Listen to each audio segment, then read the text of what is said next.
I began rummaging through my underwear drawer, looking for an old one. Peter requested not a lacy one. Don't worry. I'm not gonna let you wear one of my nice ones. I dryly replied. Here. I said, finding a seldom worn sports bra. Thanks. Peter frowned. He took the items to his room and Mum and I just looked at each other for a couple of seconds, before bursting into a highly contained snigger. I can't believe he's actually going to do it. I grinned. I was only joking when I asked him. I claimed. So was I. Mum chuckled. Maybe he's just pretending that he doesn't want to. Or maybe he's only doing it because I offered to give him a cut of my earnings. True. Mum asked. How much do you think you'll get? If everything sells for the £1 starting bid, about 120 quid. Plus whatever I make from the postage charge. If people start bidding then who knows? I replied. Providing it sells. Mum stated. Well, yeah. For all I know, no one wants any of this lot. And there is an awful lot of it. Mum added. We cast our eyes over the clothes hanging on the rail, the piles and bundles and the orderly selection of shoes. Do you know what size he is?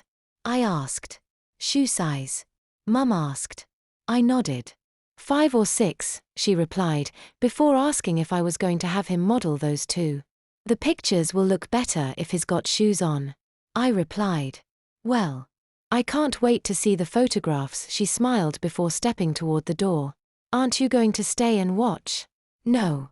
I'll leave you two to it, she replied before leaving. I fiddled with my camera and made sure the area he'd be standing in was free of clutter, then chose the next combination of jeans and top. Peter returned a few minutes later. His cheeks looked flushed, but it was his chest that drew my gaze. I'm beginning to wish I'd never agreed to this, he said, before telling me that Mum's just been in his room making a big fuss, adjusting the bra straps for him and showing him how to convincingly stuff it with a couple of socks and suggesting he should really wear some makeup too. He sighed. I told her that my head would be cropped off the pictures, but she was like, well, if you wore some makeup you wouldn't need to crop your head off, he said, mimicking our mother's voice. So, are you or aren't you? I asked. I'd crop your head off either way but what?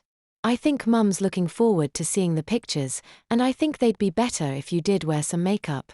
Just a touch. A bit of lippy and eyeliner. What's the point if my head's going to be cropped off? Mum. I reiterated. It'll wash off. No one'll know.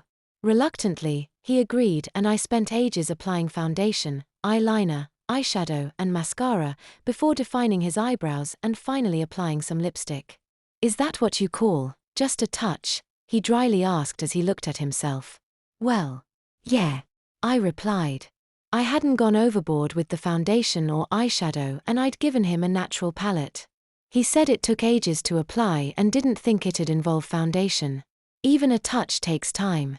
And foundation is essential. I replied. Right. I'm gonna do something with your hair.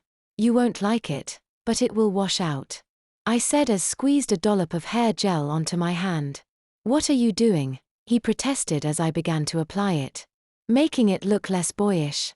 I said. You've got boobs so we may as well go all the way. A load of gel and a couple of sparkly slides go into his hair before I let him see what I've done.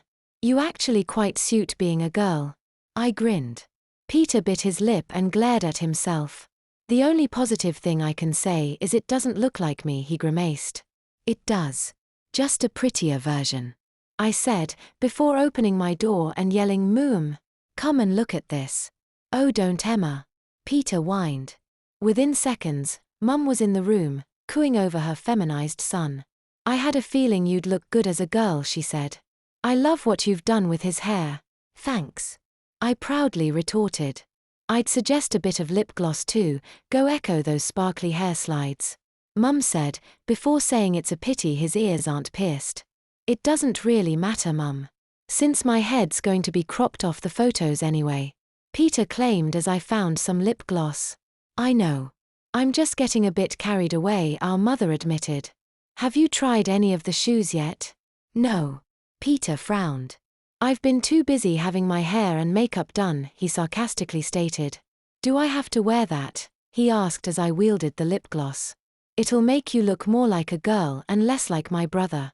I shrugged before applying it. Right. Where should I stand? He asked. Footwear first.